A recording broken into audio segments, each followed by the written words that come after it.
ज्ञानदेव तुकाराम पंढरीनाथ भगवान की जय। माऊली ज्ञानेश्वर महाराज की जय। जगद्गुरु तुकाराम महाराज, राष्ट्रसंत श्री श्रीपाद बाबा महाराज की जय। सच्चिदानंद रामदास बाबा महाराज की जय।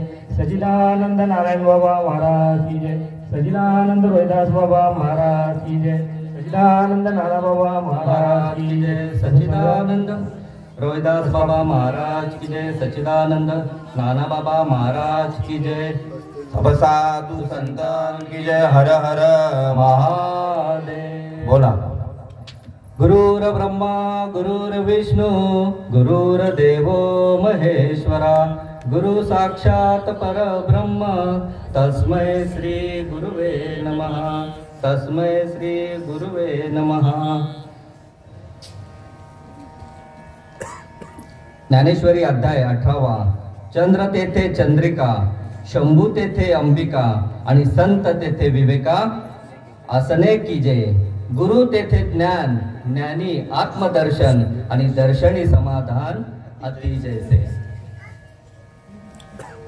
आज भंडारली गाव शिवशंकर मंदिर वर्धापन दिन सोहळा भंडारली वर्ष 10वे, आणि या निमित्ताने माझ्यासारख्या लेकराला यांनी सेवा दिली नाही का, त्यांचे मानावे तेवढे उपकार कमीच आहेत, धन्यता मानावी तेवढे कमीच आहेत। कारण मी कोणी कीर्तनकार नाही, प्रवचनकार नाही, मी एक तुमच्यामधला तुमचा लेकरू म्हणून बालक बोबडा बोले का वेकुडा वाचुकाच पाऊले, ते झोज करुणी माऊले रिगे जेवी, किंवा बालक बापाची या ताटी रिगे, रिगोणी बापा तेच जेवू लागे, की तो संतोष लेनी वेगे मुखची ओढवी। जसं लेकरू बापाला त्याच्याच ताटातलं भरवतो घास, आणि वडील काय करतात, त्या आनंदाने सेवन करतात। मग तसे इथे माझ्या समोर तुम्ही बसलेले मायबाप, आणि मी तुमचा एक लेकरू आहे। मी कोणी ज्ञानी नाही, कोणी कीर्तनकार प्रवचनकार नाही, पण सेवेके सांगितले काम ते होतू पण कामाने, युक्तीप्रमाणे मी ते बसलेलो आहे। काय सांगावं, शंकर भगवंताचा काय वर्णन करावं आपण, नाही का। आज शंकर भगवंताने जे नाम घेतलंय, जे धारण केलंय, त्याचं वर्णन, त्याचं महत्त्व सांगायचंय। कारण साक्षात शंकर भगवंताने ते नाम आपल्या कंठामध्ये घेतलंय। जे धरिले शंभूने धरिले माणसी, आणि ते सांगितले गिरिजेसी। या उक्तीप्रमाणे शंकराने ते नाम घेतलंय। कधी हो, शंकर भगवंताने जेव्हा आज कुंभमेळा चालू आहे, कशाबद्दल हा कुंभमेळा, की जेव्हा समुद्र मंथन चालू होतं, आणि त्या समुद्र मंथनामधून जेव्हा अमृत आलं बाहेर, आणि तेव्हा मग ते नेत असताना देवाचं आणि दानवांचं युद्ध झालं, किंवा हे झाली घाटाघाटी, काय बोलतात त्याला, भांडण झालं, आणि त्यामध्ये ते अमृत थेंब ज्या ज्या ठिकाणी पडलं, तिथे आज तो कुंभमेळा आहे, नाही का। आणि खरंच हे भगवंताने तेव्हा सुद्धा काय केलं, त्या भगवंताने त्यातून जे विष आलेलं ते कोण दानव घ्यायला तयार नाही। मग शेवटी शंभू महाराज, शिवशंकर शंभू जवळ आले, आणि त्यांनी ते काय केलं, कंठामध्ये धारण केलं। आणि ते धारण केल्यानंतर अहो, जर एखादं विष जर तुम्ही आपण घेतलं तर काय अवस्था होईल, तर त्या माझ्या शंभू भगवंतानी ते विष धारण घेतल्यानंतर त्याची काय झाली, शरीराची लाही झाली, शरीर लाही झाली। आणि नंतर मग त्याच्यावर अनेक उपाय केले माझ्या भगवंताने। मग काय केले, अंगाला भस्म लावलं, नंतर त्याच्या अगोदर वस्त्र धारण केलं, वाघाचं चर्म ते थंड मानलं जातं म्हणून ते धारण केलं, भस्म लावलं, नंतर त्रिशूळ घेतलं, गळ्यामध्ये सर्प धारण केला, डोक्यावरती गंगा धारण केली। हे सगळे उपाय काय झाले, व्यर्थ गेले, नाही का। आम्ही सगळं करतो भक्तीमध्ये, आम्ही या गुरुकडे जा, त्या गुरुकडे जा, 1000 गुरु करतात, नाही का। गुरु गुरु गुरु नाही का सांगता ते तंत्र मंत्र उपदेशी ऐसे गुरु आहेत ऐते घरोघरी परी शिष्याशी सदवस्तू मिळवणे देती त्याची श्रीकृष्ण मानिती सद्गुरु. मग तसं भगवंताने अनेक उपाय केले पण काय सगळं व्यर्थ विफल झाले. आणि शेवटी नंतर काय केलं भगवंताने ते नामस्मरण केलं. जे आज तुमच्या आमच्यापर्यंत माझ्या सद्गुरु श्रीपाद बाबांनी तुमच्या आमच्यापर्यंत पेरलंय ना तेच नामस्मरण माझ्या शंभूने धारण केलेलं आहे कंठामध्ये. अरे आपण किती भाग्याचे आहोत. आम्ही देवाचे दास श्रीपाद रायाचे. सामान्य गोष्ट नाहीये बाबांनो. माझा भगवंत साक्षात श्रीपाद बाबा तुमच्यापर्यंत पोहोचलेले आहेत नाही का. आज भंडारी गाव पुण्यभूमी सांगितली जाईल.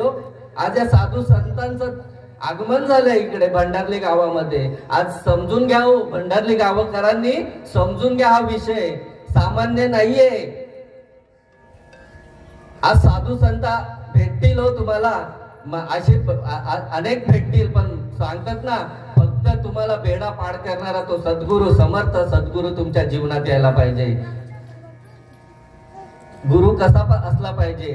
तंत्रमंत्र सांगणारे अनेक आहेत पण सत्याचा जो मार्ग सांगणार आहेत ना तोच गुरु भेटला पाहिजे. आणि तो गुरु एकदा का भाग्यात आला. आमच्या भाग्यात खरं श्रीपाद बाबा रामदास बाबा नारायण बाबा रोहिदास बाबा नवे नाना बाबांसारखे दयाळू महात्मे आमच्या भाग्यात आले. आणि म्हणून हे जे डबड बसले ना तुमच्या समोर सांगायला याचा अधिकार नाहीये पण संत कृपा झाली आणि वाचा बोलाया लागली. संत कृपा झाली इमारत फला आली. बघा आज आमच्या रजुताईंचं पण आगमन झालं. किती भाग्याचे हो आम्ही किती भाग्याचे. आज खरंच दर्शन धन्य आज दीन संत दर्शनाचा. धन्य आज दीन संत दर्शनाचा. अनंत जन्माचा शीण गेला. अनंत जन्मीचा शीण गेला. मज वाटत्यांची आलिंगन द्यावे. मज वाटत्यांची आलिंगन द्यावे. कदा न सोडावे चरण त्यांचे. कदा न सोडावे चरण त्यांचे. मज वाटत्यांची आलिंगन द्यावे. खरंच बघा धन्य आजचा दिवस नाही का. ही साधू संतांचं दर्शन भगवंताचं एक वेळ होईल पण या साधू संतांचं दर्शन दुर्लभ सांगितलंय. बहु अवघड आहे संत भेटी परी जग जेठी करुणा केली. माझ्या भगवंताने माझ्यावर दया केली आणि ही साधू संत मंडळी माझ्या जीवनात आली नाही का. नाहीतर मी कुठेतरी असतो आणि हे ज्ञान माझ्यापर्यंत पोहोचलं नसतं. बाबांनो खरंच साधू संतांचे अनंत उपकार आहेत. कशासाठी हा नरदेह भेटलाय. देवे दिला देह भजन गोमटा आणि तोया झाला फाटा बाधिकेचा. कशासाठी भेटलेला आहे हा नरदेह. देवाने हा नरदेव फक्त आणि फक्त भगवंताचं भजन करण्यासाठीच दिलेला आहे. पण आपण काय करतोय 4 टाइम खातोय 4 टाइम झोपतोय आणि बाकी ते सगळं नको जे आहे ते सगळं आपण करत बसलेलो आहे. म्हणून आपला कुठेतरी गोंधळ होतो आहे. जीवनामध्ये जर गोंधळ व्हावा असं वाटत नसेल ना तर साधू संतांच्या धर्ममंडपात येऊन बसा. साधू संतांच्या सर्कल मध्ये येऊन बसा. आणि खरंच ही साधू संत मंडळी कारण काय संतांच्या संगती मनोमार्ग गती आणि आकळावा श्रीपती येण्याची पंथे. म्हणून काय सांगितलंय मार्ग दाऊने गेले आधी दया निधी संत तेनेची पंथे चालू जाता न पडे गुंता कोठे काही. हा शरीर भेटलाय ना तर याचा चांगला उपयोग करून घ्या कारण शेवटची पाळी एक मनुष्य जन्म आणि चुकली या वर्म फेरा पडे. जर वर्म चुकलं ना तर पुन्हा 84 मध्ये लटकाल आणि हे लटकायचं नसेल ना तर याच्यामध्ये फेसला मगाशी भाऊजींनी सांगितलं जन्म मरणाचा फेसला आहे. पुनरपि जननम पुनरपि मरणम पुनरपि जननी जठरी शयनम य संसारे खलदुस्तारे कृपया पारे पाहि मुरारे. भज गोविंदम भज गोविंदम भज गोविंदम मूढ मते, अरे मूर्ख माणसा, का सांगावं लागतंय साधू संतांना? कारण सतत सतत सतत आम्ही सांगतोच आहे, बोंबलतोय, साधू संत बोंबलून थकले हो, पण अजून आमच्या टकोऱ्यात काही येत नाही. म्हणून बाबा धनराज बाबा सांगतात ना, ही जर गोष्ट समजायची असेल ना तर 1 किलोचा मेंदू पाहिजे. खरंच बाबांनो, ही गोष्ट जर समजून घ्यायची असेल ना तर साधू संतांना नतमस्तक व्हा, त्यांच्या पाया पडा. म्हणून झालेली सेवा 2 शब्द इथेच थांबवतो, कारण बाकीच्यांना पण चान्स द्यायला पाहिजे. गवर्धा हरी विठ्ठल श्री ज्ञानदेव तुकाराम.